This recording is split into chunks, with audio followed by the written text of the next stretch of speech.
You have reached the Geek Elite. Good luck. In a world where knowledge is king, two men will strive to... Oh, sorry about that. We're 100 Things We Learned from Film, the podcast that takes a different subject movie each week and tries to learn 100 things. Hence the funny title. I'm Mark. And I'm John, and my favourite thing I've learned so far is that chickens have pea crystals. What's yours?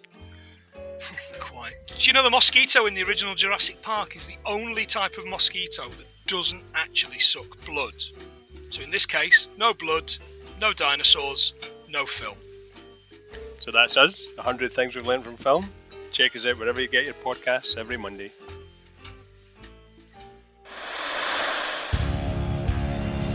I know what you're thinking. Did he fire 6 shots or only 5? Well, to tell you the truth, in all this excitement, I've kind of lost track myself. But being this is a 44 Magnum, the most powerful handgun in the world, and would blow your head clean off, you've got to ask yourself one question. Do I feel lucky? Well, do you, punk? After taking a long 3 months for the summer, and man, the summer is not over. It is so hot here, Richard. We are getting back into it, and man, did we picked a movie. We sure did pick a movie to come back on. We did. We did pick an interesting film to return with. I would definitely say that I am excited about talking about this movie. I don't know how exactly I feel about this movie. If you've already seen the thumbnail for this podcast, you know that we're going to talk about The Green Knight in tonight's episode. I don't know. I really don't know if I like it or not, but I know that it was shot and looks really good. Yeah, visually, I'm sure we'll dive into it a bit more, obviously, but visually it's beautiful and the performances are incredible.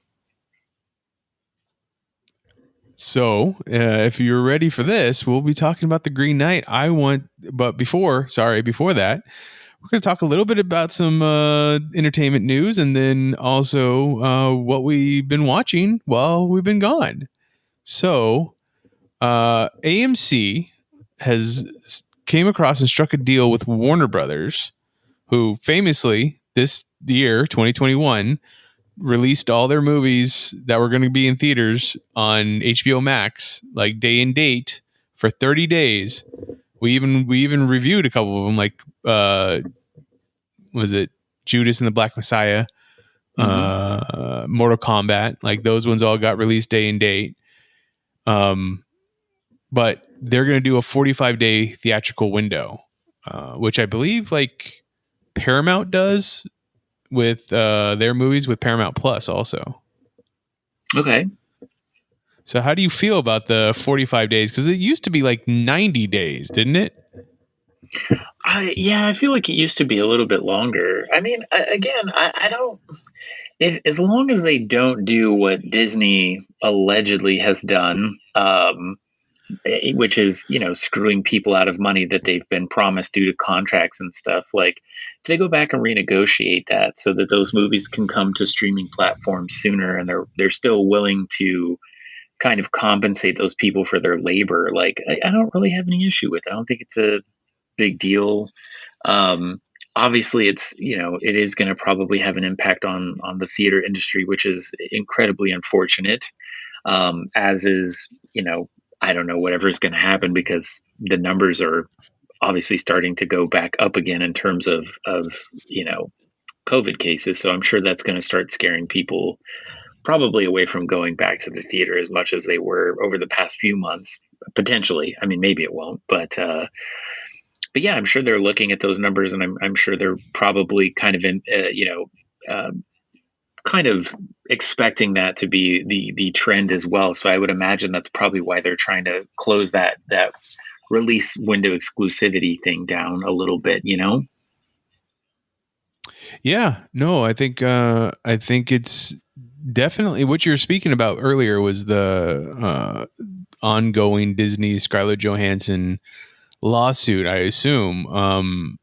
Yeah, it obviously seems like it was a very terrible thing that Disney did not go back to the table and renegotiate that contract, like Scarlett Johansson's people had asked to do before they released Black Widow on premium access Disney Plus. When a lot of your contracts deal with box office,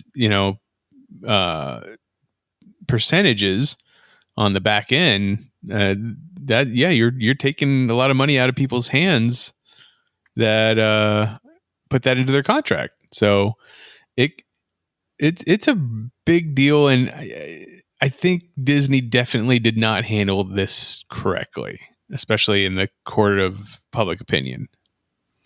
Yeah, I mean, granted, we don't necessarily have all the information about it, but based on the things that have been alleged, if those turn out to be true, then yeah, Disney needs to pay her and her team and everyone else they screwed over. I mean, that's just not acceptable. And it's so funny to me because a lot of the stuff I saw online was, people being like, oh, well, the movie, didn't need to exist, or the movie was 10 years too late, or she's just being greedy. And I'm like, you do realize that you're defending a multi-billion or maybe even trillion-dollar conglomerate that's screwing someone out of money that they were promised for their labor. Like, this isn't Scarlett Johansson taking money out of your pocket or telling you that you're a piece of crap because you didn't go watch the movie. You know what I mean? And then on top of that, no movie needs to exist.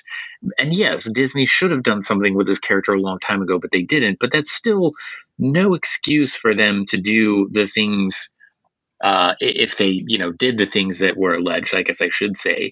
That's not okay. That's not okay for anyone to do that. It's not okay for any person to be screwed out of money or compensation that they were promised for their labor, period. I don't care who they are. I don't care how much money they have.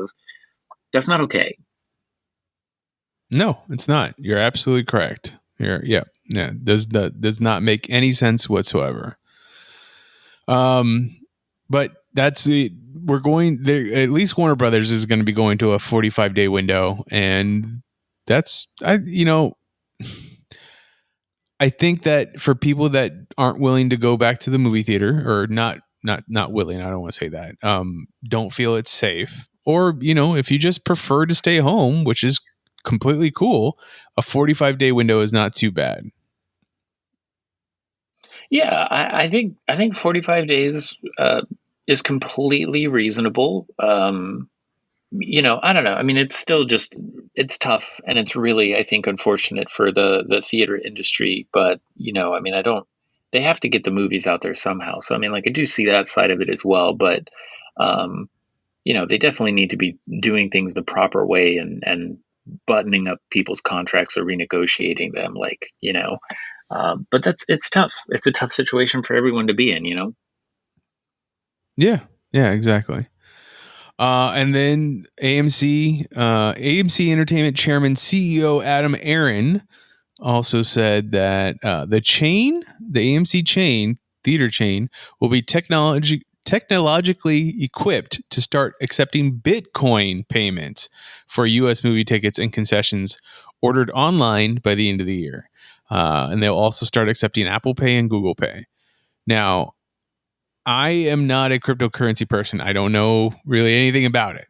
Do you? Are you versed in the cryptocurrency, Richard? Very, very. I mean, I know very little. I don't invest in it. I don't know any of it. I have a very primitive understanding of how it all works. So how do you feel about them accepting cryptocurrency as a form of payment for movie tickets and concessions? I mean, I don't think there's anything wrong with it at all. I mean, obviously there's a lot of people, it kind of feels like there's two camps of people that want kind of this like decentralized, money, and then there's people that don't really get involved in that would go kind of based more on like centralized money situation. You know what I mean? Like, which is what we currently have with like the U.S. dollar and things like that. But yeah, I really don't see an issue with it. I mean, I think it's obviously within um, most vendors, benefit to accept more multiple forms of format or of payment formats that they can. Like, I think that just makes their business a lot more accessible to a lot of different people. And I mean, the trend is, there's still a lot of people that are kind of moving away from standard currency in some capacities and more towards cryptocurrencies. So I definitely don't think there's anything wrong with it. I think it's kind of, I think it's interesting that, we're kind of seeing, at least here in the States, I should say, a movie theater being kind of, or a movie theater chain being kind of one of the first, or some of the first, major realtors and chains like that to kind of accept this as a form of payment. I mean, I know that I'm just really stuck in an old time thinking like mind frame, I guess, and it's just because I really don't understand it. But what I think I understand of cryptocurrency like just makes me think like there's nothing there, so it's hard for me to sit there and believe it's okay to use it. But like obviously people are using it. There's money in it, and it's being used for large transactions. I just it just sounds so flimsy to me. But then again, like our current currency is very flimsy. So I have really absolutely nothing to be scared of, I guess.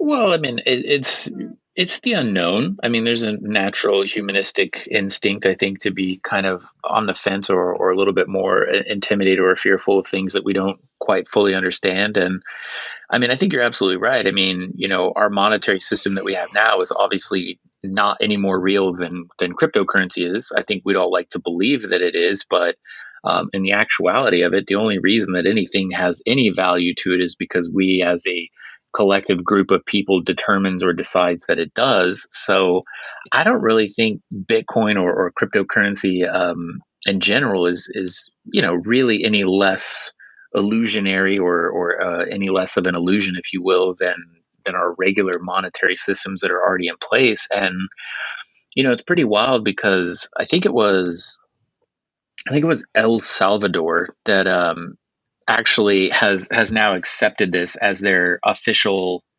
currency of their country. So they've become, I believe, the very first country to declare that like Bitcoin is their legal tendered currency for their whole country now. So it's kind of interesting from that standpoint too. That's pretty incredible. Yeah, and the more people use it, the more legitimacy it gets. Like just having it be part of the movie going experience only makes it more legitimate. So yeah, more power to it.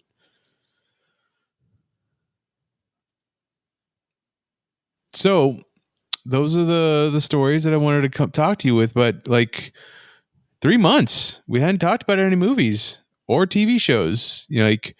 I feel like I've watched quite a bit. I saw the new Suicide Squad. I don't know if you did. I saw Black Widow. Saw Jungle Cruise.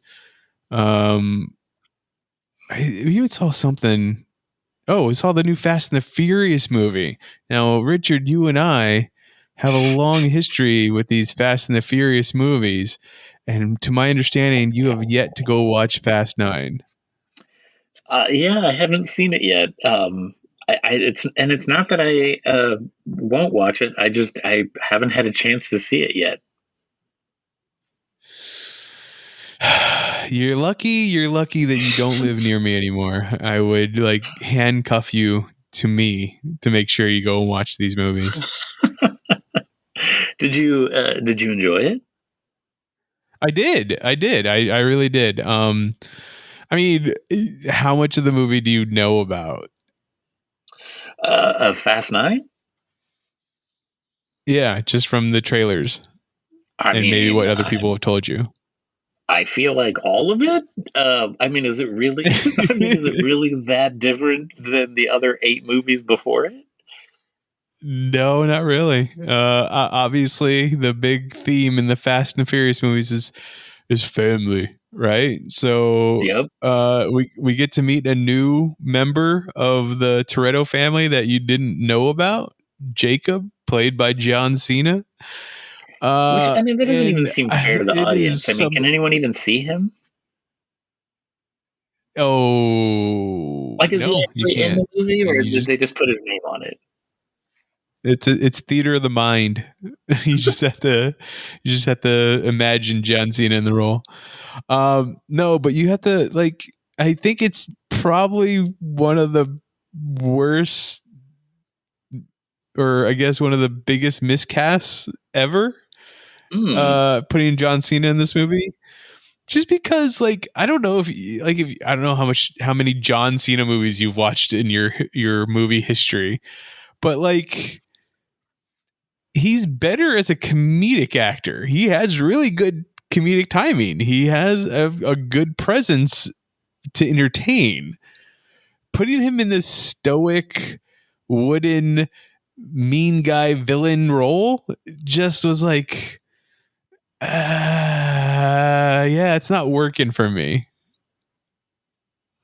I think I've seen. Oh my gosh, I think I've seen 2 movies that he was in.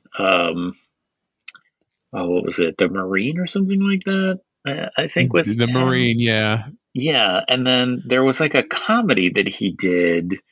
Um, Was it what was it? Blockers, the one where he's a parent? Blockers. Yes, yeah. But he's not really a villain in either one of those. I have a really hard time buying him as a villain. And I think that was a big part of it too. Yeah. And so I would say that was probably my biggest flaw with the movie. And I mean, obviously that's a big flaw because he's a big part of the story this time around. The other part of the movie is just like they use this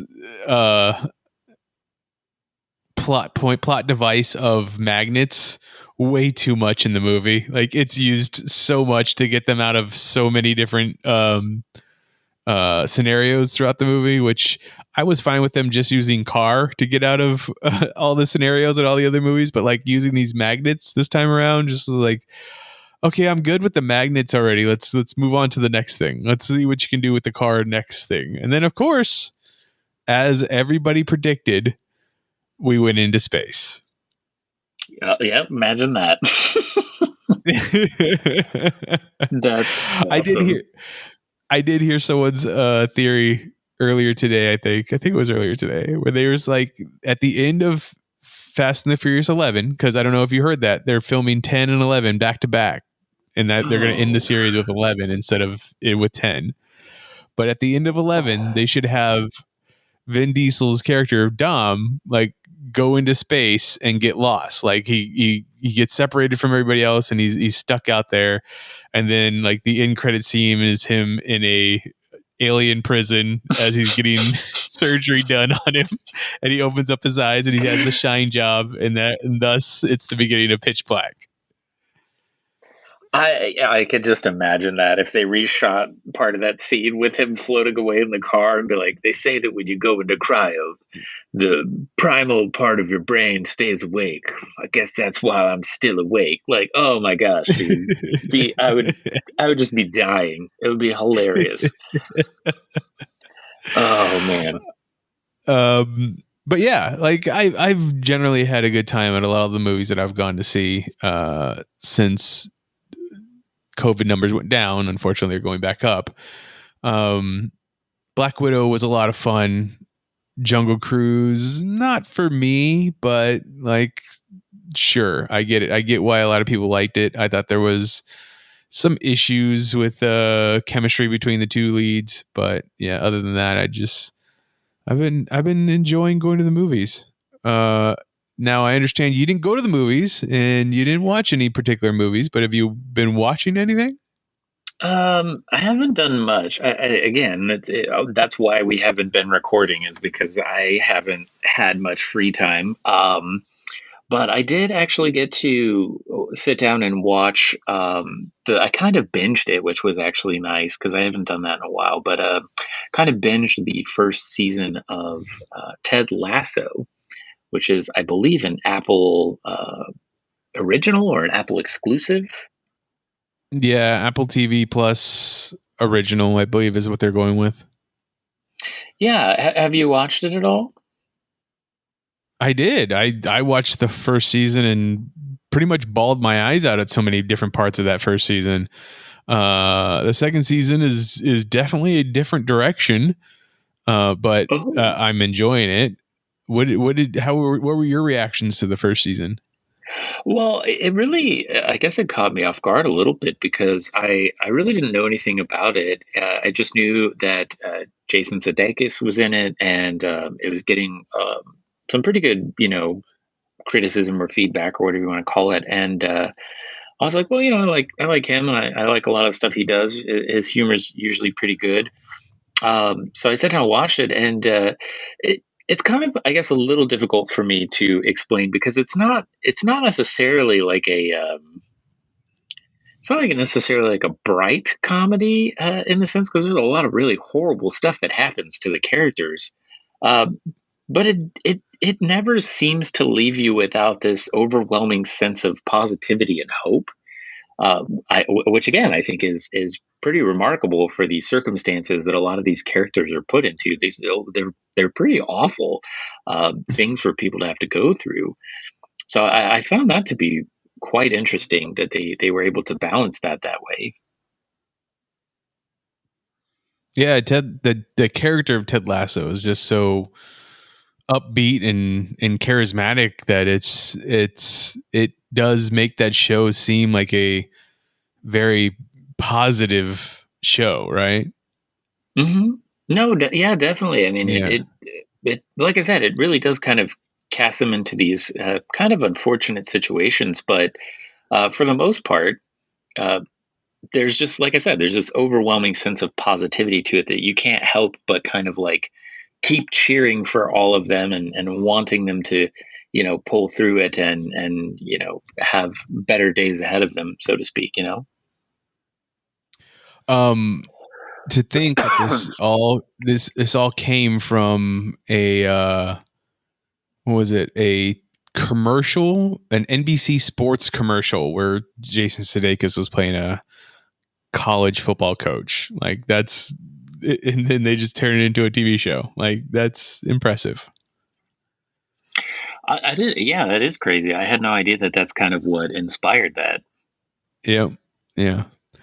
Um yeah, some of the other, like, before we went away, we were going to do Woman in the Window and those who those who want us dead. I think that's what it was called. Hmm.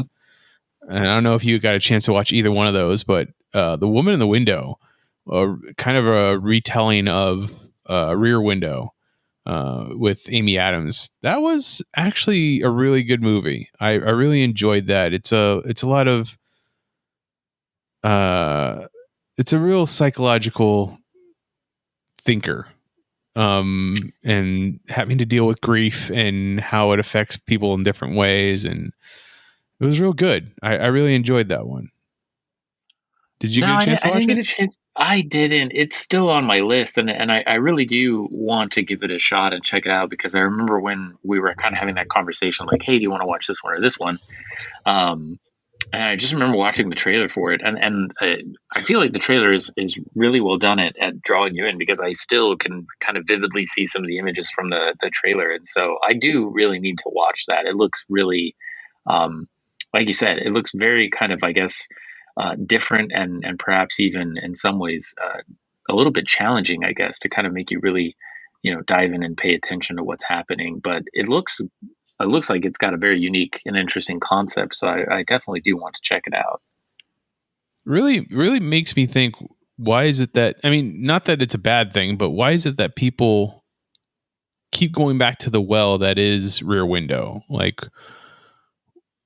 what was the thing about that story? That is it just like the idea of everybody looks out their window and thinks things about their neighbors, like what's going on in their neighbor's house? I mean, yeah, I could totally see that argument, and I mean, I think we all have that in another capacity now through social media as well. And I mean, there's just something innately voyeuristic about us as a species, right? I mean, it's the same thing when you know see a car accident or something. Like people just can't help but be drawn to kind of rubbernecking or investigating what's going on in those situations. So I think it's just there was a deal with Hitchcock. He was just a master of kind of like, human psychology and how to manipulate audiences. And I think, whenever you can have a subject matter that deals with something like that, I just kind of naturally works very well to reach people, on a humanistic level. So I feel like maybe that's why we kind of keep going back to that. I think so. And then Those Who Wish Me Dead, the Angelina Jolie fire or like forest fire thriller.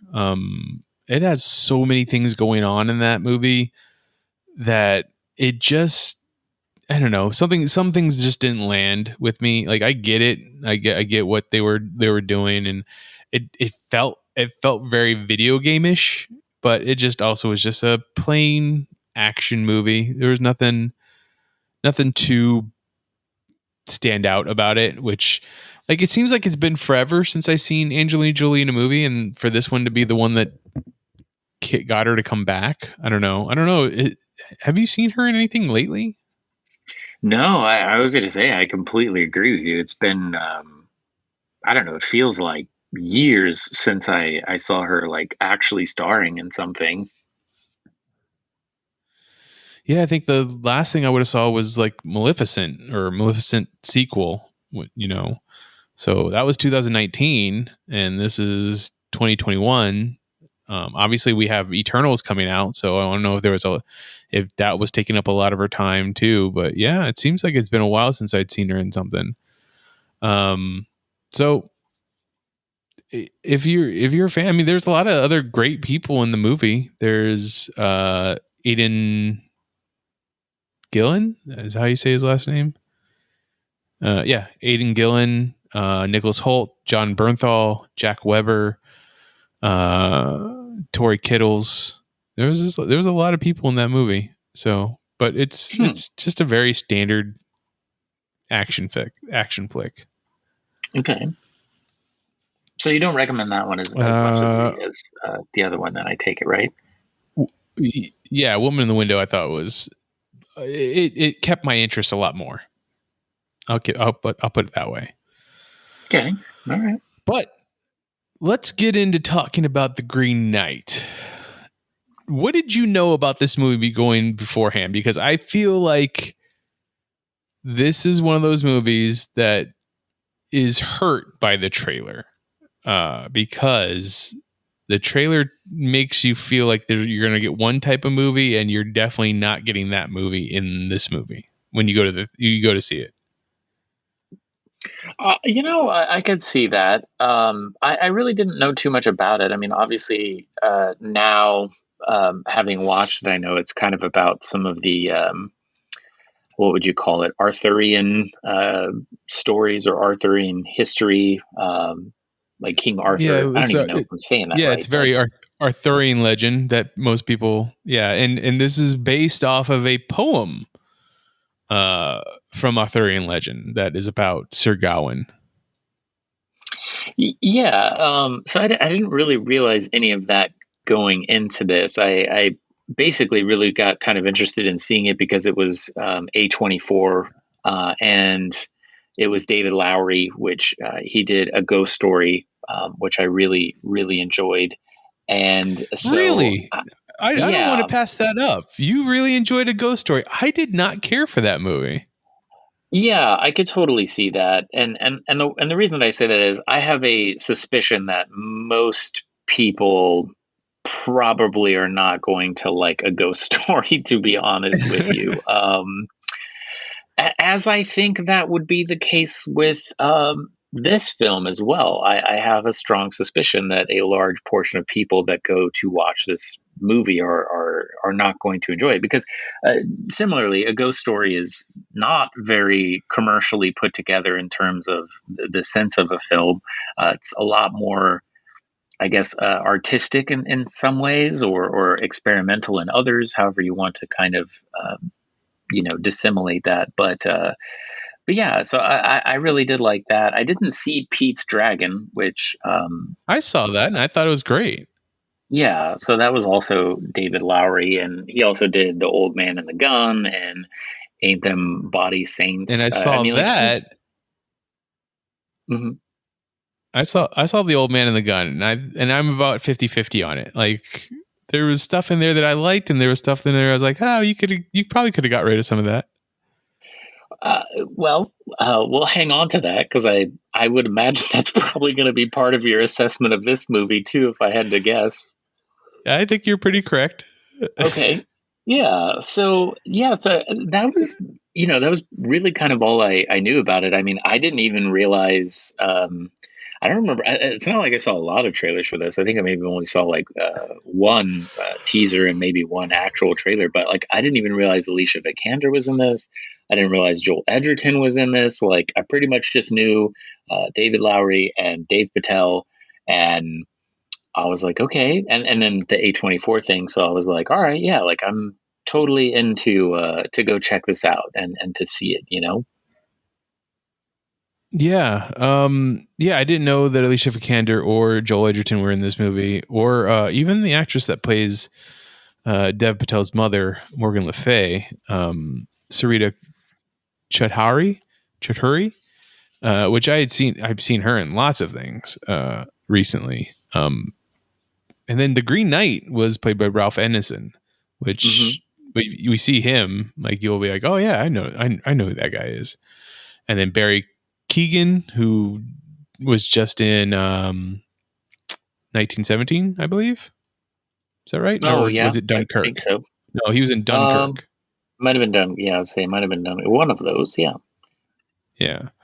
So this movie, like I said, I don't really know if I like it or don't like it. It was just very strange, and maybe I'm not the smartest person. I like to think that I have some intelligence, but like,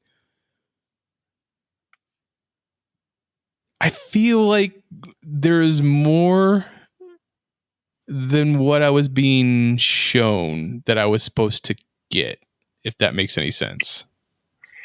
Yeah, it does. I understand what you're saying. Okay, so let's see if we could break this down a little bit. So you're not sure whether you liked it or didn't like it. So you're somewhere in between then, right? Right. Like, I like the idea, to me, and I know that I'm probably not getting the right answer from it, but what I'm getting from it is that having to accept your mortality. Maybe that was the too surface theme from this. I've been told that it's more about accepting honor or receiving honor or being honorable. Obviously, I guess the poem is all about chivalry and the knight's code and stuff like that. But to me, it seemed like it was all about accepting your mortality, and I feel like there was so much more in there that doesn't play into that narrative. Well, and this is where, like, okay, so first off, you're totally not wrong, and I don't think that has anything to, like, I don't think you need to question your intelligence, and I don't think anyone that watches this should be doing that, because quite frankly, there is no subjective truth to anything artistic. There's an attempt at that, I would say, but again, that's all you can have as any sort of creative is an attempt at communication of themes and tones and ideas and all that sort of stuff, right? And again, this is why I say, I think this is true even of Ghost Story. and again, it's what makes me say I don't think most people are probably going to enjoy this movie, is because, like you stated, this it's based off of a poem, and it does oddly feel. It feels like that. It feels like this kind of weird, obscure poem that no matter how many times you read it or different people read it, you're all going to kind of walk away with different meaning and intention, regardless of what the writer's ideas were.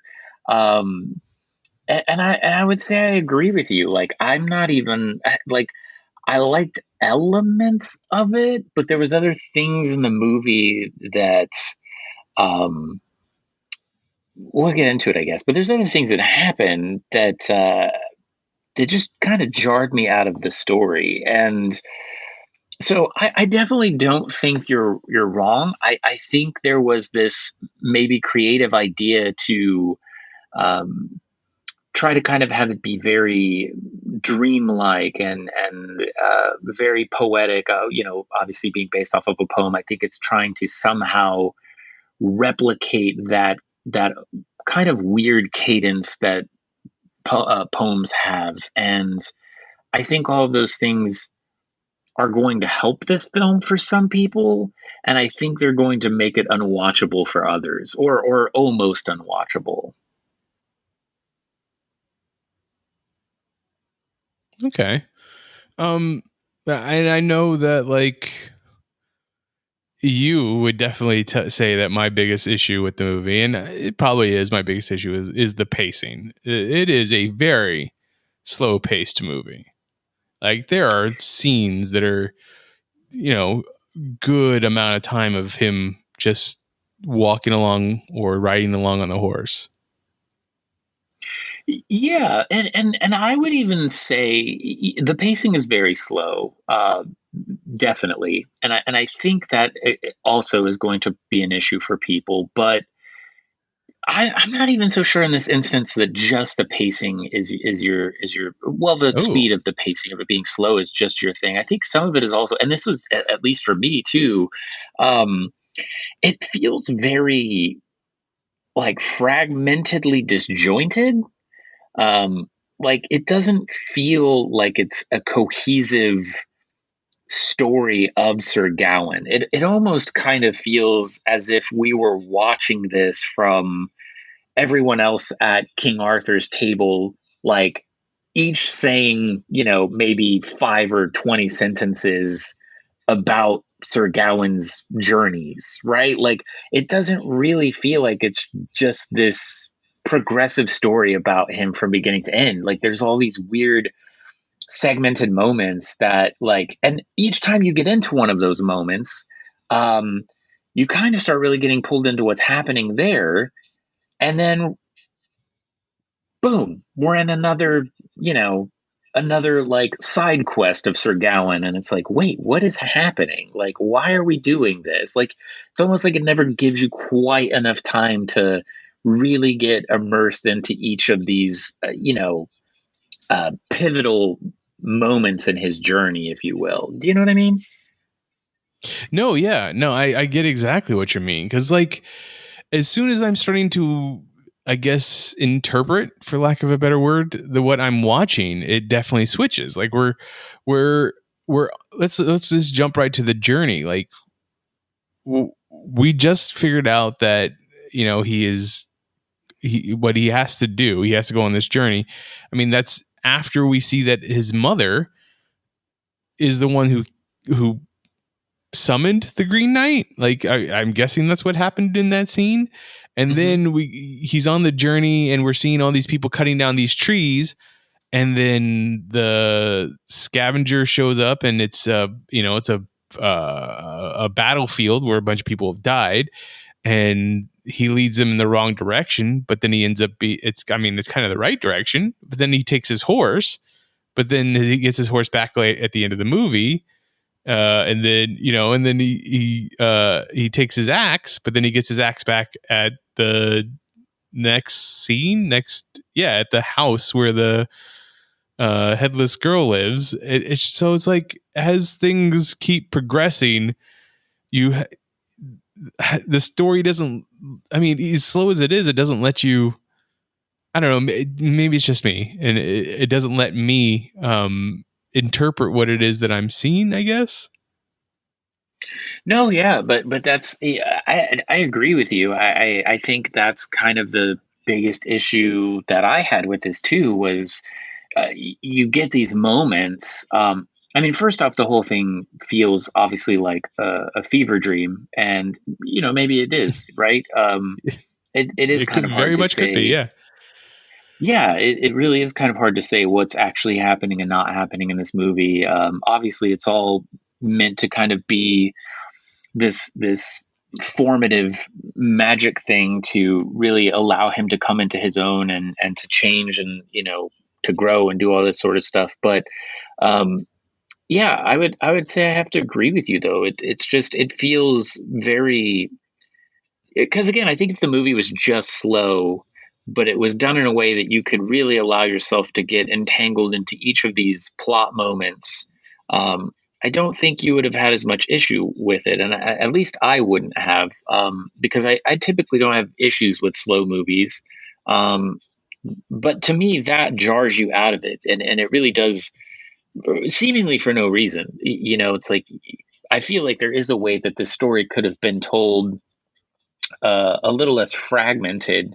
And I think that would have done a lot more to, like you said, kind of give yourself that time to really let it soak into you and really kind of ponder those things without being jarred out of the story.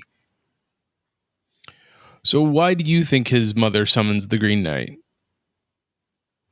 Well, to me, the whole thing behind it really, seems like King Arthur knows that he's dying. He has no heirs at this point. I don't know if he had kids and they died or whatever happened, but seemingly he has no one that's going to um, kind of be able to take his place and wear the crown. It also seems weirdly as if Sir Gawain is spoiled and lazy and selfish and kind of has misplaced faiths in what honor and being a knight is, and how to take care of other people and treat other people and things like that. And so it really felt like to me like this was a idea between Arthur and his mother to create this scenario to test him. You know what I mean? Okay.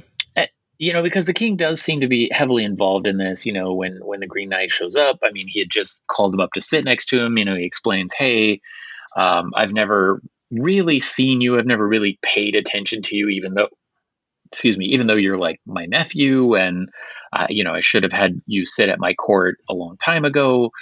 And even just something about the way the Green Knight rolls in, and the way that the king is perceiving it, and he makes a comment to him about it, where he's like, "Remember, it's just a game. Like, do you understand the rules of the game and what the knight is asking you?"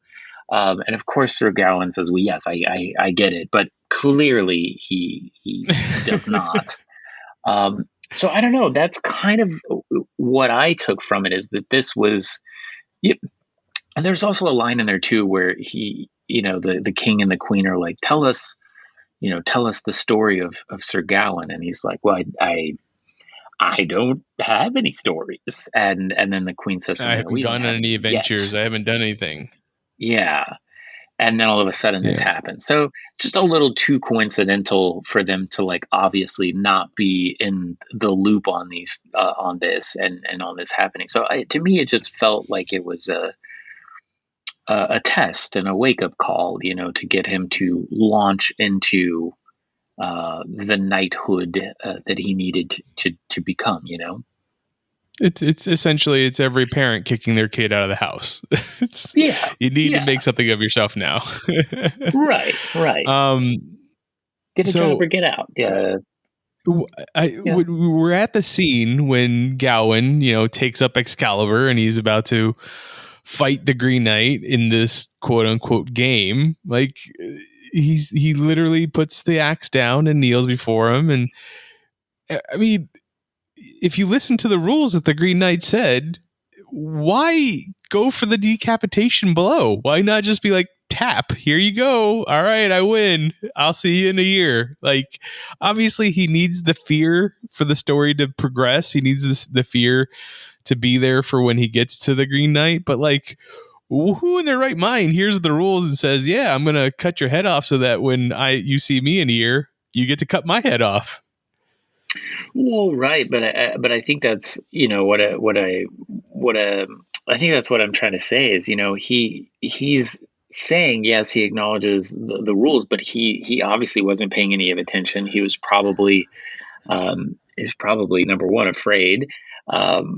Two, he was probably just very arrogant of being like, oh well, I'm gonna show how knightly I can be and how much honor I deserve and how amazing of a warrior I am that I in one clean strike decapitated the Green Knight and drove him away from the king's court. You know what I mean? I think it's just more because you're absolutely right. I mean, that's the first thing I heard. I was like, oh, okay, it's a game. Whatever blow you do to him, he's going to do to him. So, I mean, like, I would have flattened the blade and just, like, tapped him in the shin or something, like, and be like, haha, I've defeated you. Be gone, But it's that blissful ignorance of needing to prove yourself that I think is what is driving him to be so overtly, ignorantly stupid to do that and not realize, wait a minute, I just cut his head off and he told me he's going to cut my head off in a year. Yeah. It's essentially the hubris of youth, right? Yeah, I think so. And just his, I'm guessing, with his status that his life has probably been heavily sheltered as well. So, I mean, sometimes, that you just don't have the street smarts that someone else might have if you've kind of been fed with a silver spoon, so to speak, And then it doesn't help that, they have puppet shows that show his triumph over the Green Knight that all the kids watch and the old people watch. And then people are telling the story over and over. And there's the guy who in the bar, right, that was like, oh, we're having drinks with the guy who fought the Green Knight, kind of thing. Like he's reaping all those rewards when he really shouldn't. There's nothing to reap. What about the scavenger? What did you think of that scene? Like, especially the part where they have him tied up and the camera spins around and you see that he's a skeleton, and then it spins around back and he's there again. I thought this movie had a lot to do with like time, I guess. Mm-hmm. Mm-hmm. I didn't know if there was supposed to be a time travel element or something, but like definitely like I'm seeing my actions, or I'm getting to follow the thread of my actions and then have to rethink it back and be like, okay, this is what I need to do now, or this is what I should do instead. Yeah, I mean, I would agree. I think it's just kind of, sometimes you end up in situations like that, and then all of a sudden, that kind of instinct or, whatever you want to call it, your internal voice or whatever kicks in and is like, hey, if you don't do this, this is going to happen, or this could happen. And I think it does showcase those things, and it does quite a bit actually throughout this, but it's done in such a way that I think you're I don't want to say average, because I don't think that's fair either, but I would say I feel like the majority of moviegoers just aren't really accustomed to seeing movies that deal with with knights and honor and heroism in quite this way. But again, this is, visually that moment is incredibly shot, like as is the entire movie. And I think it does a great job of, showing in that moment, like, hey, if he just gives up here, he's going to die, or, he made a really stupid mistake by, again, some of it had to do with how he treated that kid. But I mean, then again, he could have given that kid more money and the kid might still have done that. So, it does kind of make you have to run that scenario through your head a bunch of times. And I think that's kind of what they're visually trying to showcase there, is that he's realizing that, he's ultimately made a very huge mistake that could lead to his death. But again, there is a lot of kind of this perception of time travel, which it could actually be, or it could be very much just internalized inside of his head of him witnessing his own possible futures based off of his actions. Yeah, I mean, I definitely get that feeling, and that would kind of go along with the idea of what they're trying to show, right? Of like, hey, you need to really think out your actions before committing to things. Yeah, and again, that's not obviously just a lesson for Gawain. I mean, it's a lesson for kind of all of us as people. Is just kind of taking those moments to try to have the foresight of what the consequences to the things that we do might be and how that might impact us. Then after that, you get to the house on the lake, the pond, where he meets a specter, a female, that essentially says, "Hey, I need you to jump into the water and retrieve my head." It tells a whole story about a lord that slept in or came to the house looking for shelter, and then when she refused to sleep with him, he killed her and threw her head into the pond. I don't really know what to make of this, but I did love the reactions that Dev Patel did in this scene when, like, especially when she floats to him and he's like, "Wait, what the?" like kind of thing, and he asks like, "Are you a ghost or something like that?" And she's like, "No, what? Just help me out," like kind of thing. I thought that was it was a good little scene. But what were your thoughts on that scene? No, yeah. I mean, again, this is one of those things where it kind of ends up feeling a little bit like a random NPC-driven side quest.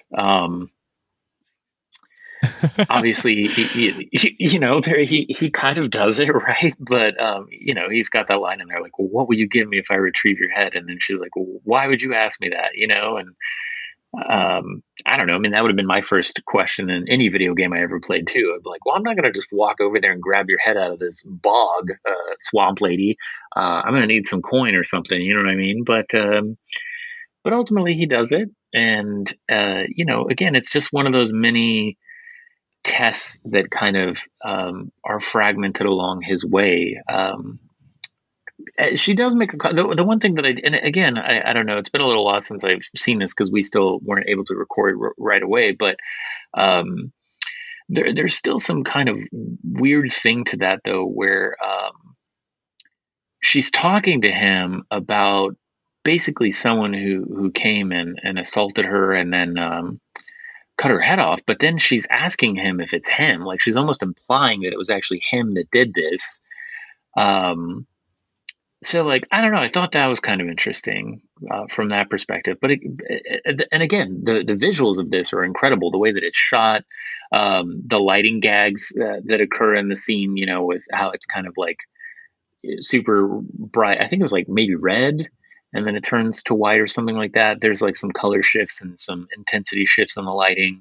The whole underwater sequence part of that is very very uncomforting. I mean, most people I know don't really like water in general, yet alone swampy bog in the middle of the night where you're absolutely not going to be able to see what disgusting creatures and things might be down there to poison or eat you or, any of that stuff. So it's a very uncomfortable moment.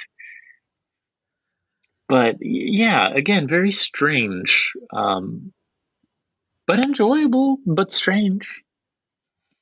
Okay.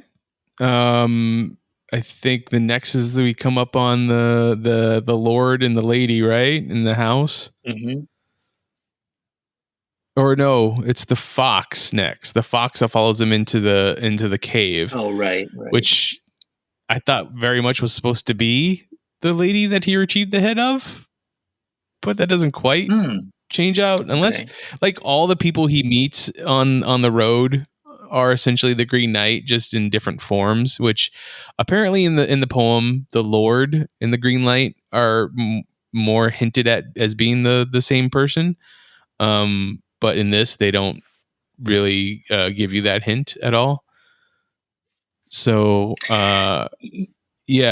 Yeah, that's no. Go Yeah, ahead. I mean, I guess that's interesting. I never, I don't know. I never quite thought of the specter being the fox. I almost felt The like the fox. fox was like his mom trying to kind of come to him and guide him a little bit, but even that Ooh. that Okay. feels like there's a situation of where there was more to that then got removed from the edit, perhaps, or something. Like, I don't know, that whole thing between the fox, just it happens kind of, I guess, briefly and abruptly versus kind of everything else that goes on in the film. And so to me, I don't know, I was kind of like, after I saw that, I was like questioning, was there more to this that just didn't make it into the cut? Or was that really it? Like, I'm not quite sure, but it to me felt like there should have been more of that, or there is more of that we just didn't get to see.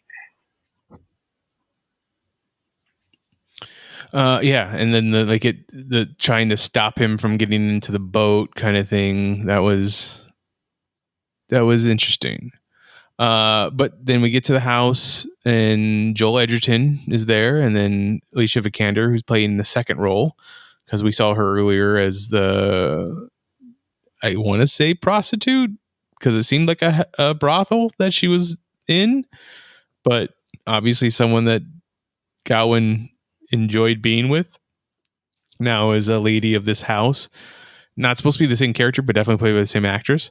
Uh, he is ahead of, according to Joel Edgerton's character, he's ahead of his schedule, and he's got a few days before Christmas, and he stays in the house. And I think things definitely get a lot more weird in this house. There's a old lady that follows around Alicia Vikander's character that's blindfolded the whole time.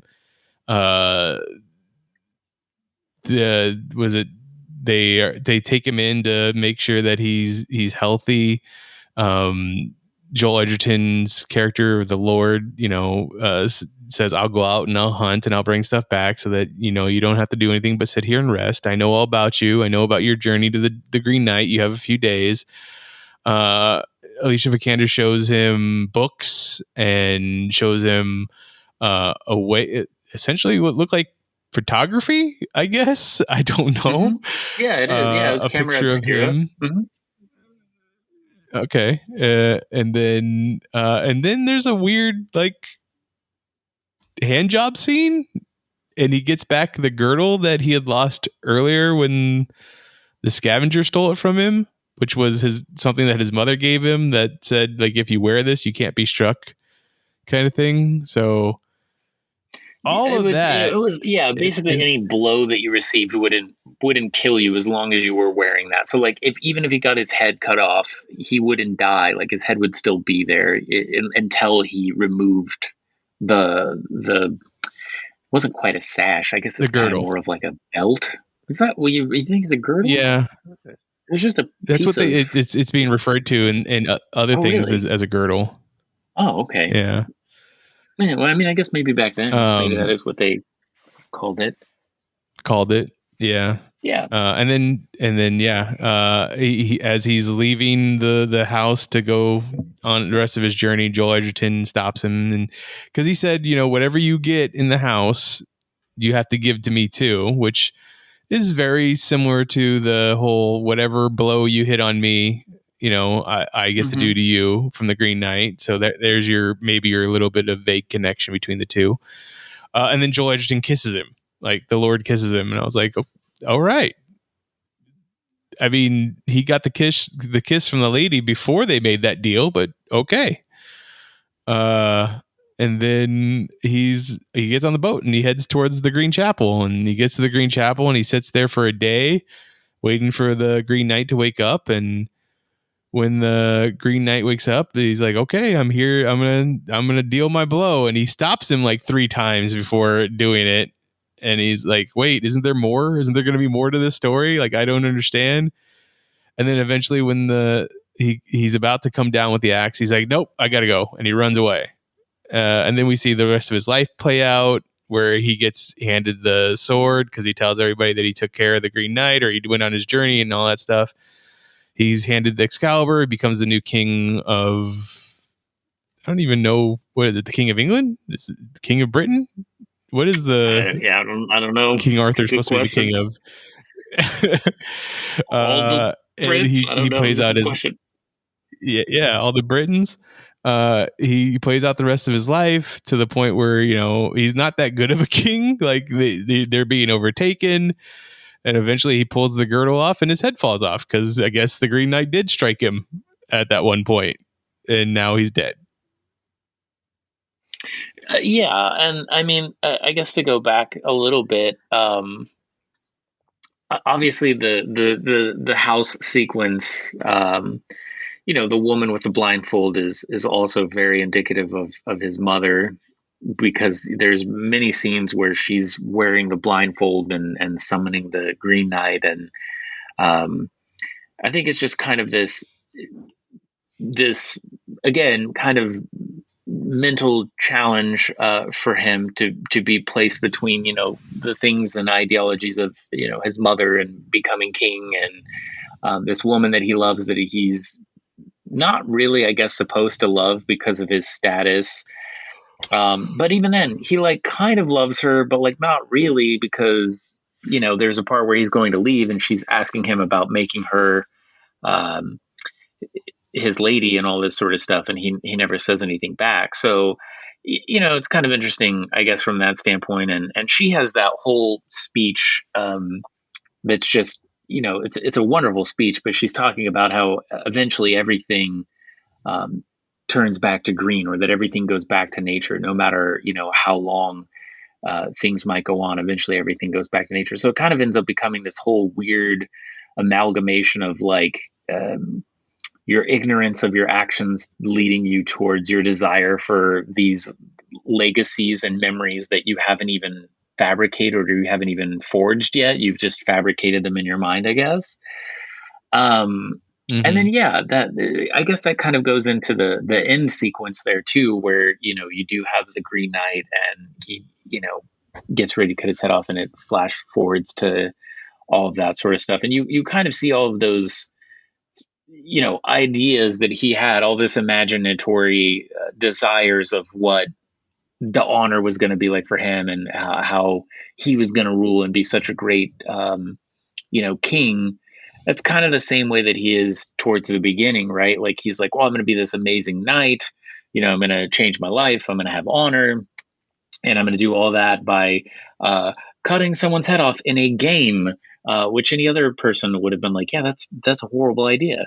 So it does kind of, I guess, bring all of that back to kind of like a full circle without giving us this kind of progression of his character, but by him allowing his mind to fabricate these preconceived expectations of what would happen if he ran away and went back and became king. It does kind of very, I guess, quickly, in a slow way, which is ironic to say, it does kind of allow him to reflect on a possible future, and allow him to not make that come to fruition. And we do get a little bit of that character change, which is, why the Green Knight then decides to not cut his head off, because he does remove the girdle and finally comes to the acceptance of, like you said, the mortality. He kind of gives up the willful laziness and ignorance of being young and embracing this kind of, mindset of wisdom through age, and saying, okay, well, I can't keep running. I just have to give in to these things that are going to happen, and I have to let go of these false preconceived expectations I have of what I'm supposed to be and become what I know I need to be, Yeah. So yeah, and then as you said, the Green Knight just does a flick of his finger across Gawain's neck and says, "There, we're even. Now go." And that's when he takes off and he meets up with the horse, and that's where it ends, right? Yeah, I think so. I think that's. You don't see him go further, right? You don't see him go back to the kingdom. I don't think so. Yeah, I don't think you do. I'm pretty sure you're right. Again, like I said, it's been a little while since we watched this, so I don't remember exactly. But I think you're correct. I think that is where it ends.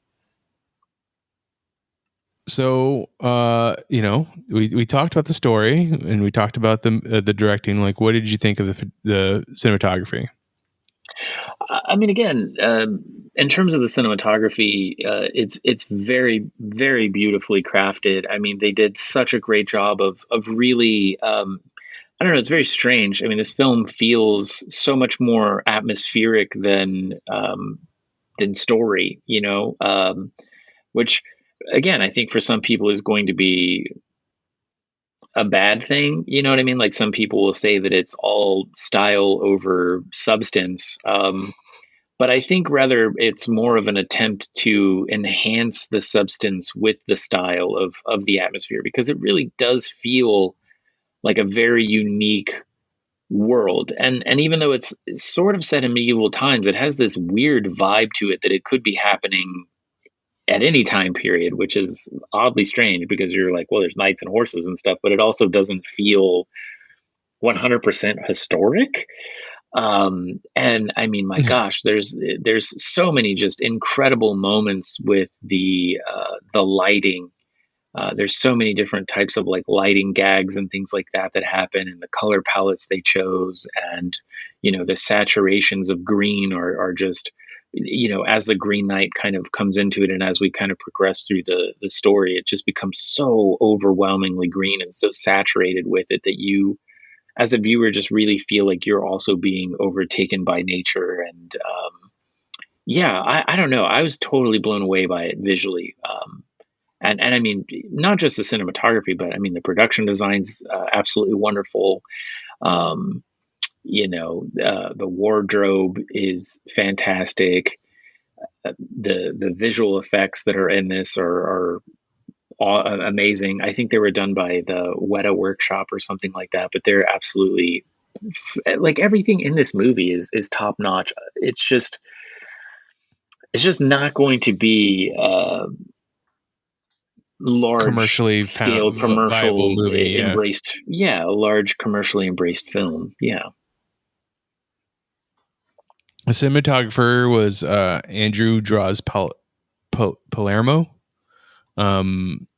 He was a cinematographer on A Ghost Story, and one of the segments on VHS, and The Long Dumb Road. I don't know if you ever got a chance to watch that, but that's Jason Mantzoukas, and I know the young man's name, and I can't think of it off the top of my head. Tony Ravioli. You might know him from the new Spider-Man movies, but yeah, that's it definitely has a very good, unique look, and I am one to always point out the whole style over substance, and I really didn't feel that in this movie. I really felt like everything that was being done for the look of the movie was in congruence or to supplement the movie itself. So I was okay with it. Yeah, and I would totally agree, but I do think there will be, like you said, I think it's just something in how the movie flows that I think is going to kind of put a lot of people off to that interpretation, that it's more, of the style over the substance. Yes, I agree. All right, Richard, there you go. First movie back. We picked it. We picked one. We definitely picked a movie. If you have any thoughts on this movie and you like to talk to me, you can find me on Twitter. I am at Mitchipedia. GEM stands for Geek Elite Media.